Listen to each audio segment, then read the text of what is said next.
بسم اللہ الرحمن الرحیم۔ السلام علیکم ورحمۃ اللہ وبرکاتہ۔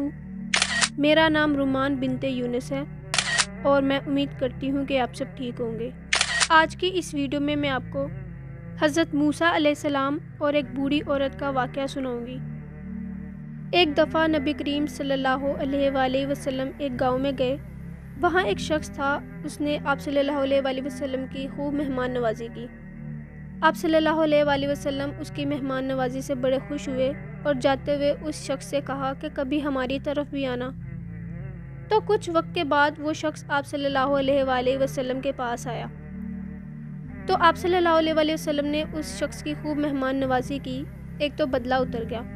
پھر آپ صلی اللہ علیہ وآلہ وسلم نے اس شخص کی واپسی کے موقع پر اس سے کہا کہ مانگ کیا مانگتا ہے؟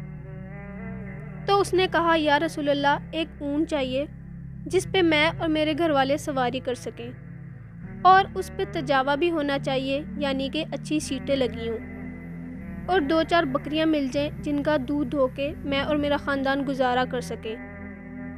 تو آپ صلی اللہ علیہ وآلہ وسلم نے فرمایا کہ تجھ سے تو بنی اسرائیل کی وہ بوڑھی ہی اچھی رہ گئی جس نے موسیٰ سے اس سے بھی بڑی چیز مانگ لی تھی۔ تو صحابہ کرام رضی اللہ تعالیٰ عنہ نے فرمایا کہ یا رسول اللہ، وہ بوڑھیا کا کیا قصہ ہے؟ تو آپ صلی اللہ علیہ وآلہ وسلم نے فرمایا کہ جب بنی اسرائیل حضرت موسیٰ علیہ السلام کے ساتھ مصر سے نکلے شام کی طرف جانے کے لیے، تو وہ راستہ بھول گئے۔ حضرت موسیٰ علیہ السلام نے بنی اسرائیل کے علماء کو بلایا کہ مشورہ کیا جائے کہ یہ ماجرا کیا ہے۔ انہوں نے کہا کہ بات یہ ہے کہ جب حضرت یوسف علیہ السلام کی وفات کا وقت قریب آیا تھا تو انہوں نے بنی اسرائیل سے ایک عہد لیا تھا کہ جب کبھی بھی تم ملک شام واپس گئے نا تو میری لاش بھی قبر سے نکال کے لے جانا، مجھے یروشلم میں دفن کرنا، کیونکہ حضرت یوسف علیہ السلام کی وہ آبائی جگہ تھی۔ حضرت موسیٰ علیہ السلام نے کہا اوہو، یہ تو راستہ اب نہیں ملے گا۔ تو جب حضرت موسیٰ علیہ السلام نے ان سے پوچھا کہ بتاؤ ان کی قبر کہاں ہے، تو انہوں نے کہا کہ ہمیں قبر کا بھی نہیں پتہ کہ وہ کہاں پہ ہے، کیونکہ اس زمانے میں مزار نہیں ہوتے تھے۔ انہوں نے کہا کہ ایک بڑھیا ہے جس کو قبر کا پتہ ہے کہ وہ کہاں پہ ہے، لیکن وہ کہتی ہے کہ موسیٰ کو میرے پاس خود بھیجو، میں اس کے ساتھ نیگوشیشن کروں گی تو جگہ بتاؤں گی قبر کی۔ حضرت موسیٰ علیہ السلام نے کہا کہ ٹھیک ہے، تم لوگ مجھے اس کے پاس لے چلو۔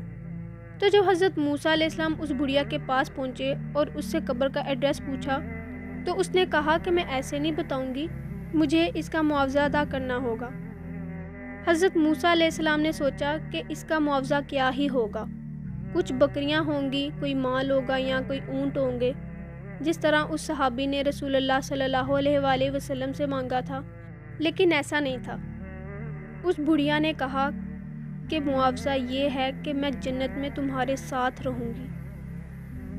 حضرت موسیٰ علیہ السلام کا رنگ اڑ گیا کہ یہ کیا مانگ رہی ہے، اور پھر دوسری بات یہ ہے کہ میرے پاس یہ اختیار بھی نہیں ہے۔ تو حدیث کے الفاظ ہیں کہ اللہ تعالیٰ نے اسی وقت حضرت موسیٰ علیہ السلام پہ وحی کی کہ آپ اس کے ساتھ کمٹمنٹ کر لیں۔ سبحان اللہ، دینے والی ذات تو اللہ تعالیٰ ہے۔ تو حضرت موسیٰ علیہ السلام نے کہا ٹھیک ہے۔ اسی لیے نبی کریم صلی اللہ علیہ وآلہ وسلم نے کہا اس صحابی سے، او یار، تیرے سے اچھی تو وہ بڑھیا ہی رہ گئی، یعنی تو مجھ سے جنت کا پڑوس مانگ لیتا، تو نے مانگی بھی تو دنیا کی چیز۔ اس بڑھیا نے کہا کہ چلے میں آپ کو پتہ بتاتی ہوں اس قبر کا۔ وہ بڑھیا ان کو ایک تالاب پہ لے گئی۔ حدیث کے الفاظ ہیں وہ تالاب بالکل سبز ہو چکا تھا، بہت ہی پرانا تالاب تھا۔ اس نے کہا کہ اس تالاب کو خشک کریں۔ جب تالاب خشک کیا گیا تو اس کی بیسمنٹ میں اس کی ایک جگہ بتائی گئی کہ یہاں پہ حضرت یوسف علیہ السلام کی قبر ہے۔ تو جب قبر کو کھودا گیا تو اس میں سے حضرت یوسف علیہ السلام کا جسد انور نکالا، اور اس کے بعد بنی اسرائیل کا راستہ واضح ہو گیا اور وہ سفر پر روانہ ہو گئے۔ اگر آپ کو میری یہ ویڈیو پسند آئی ہے تو اسے شیئر اور لائک کرنا مت بھولیے گا۔ اللہ حافظ۔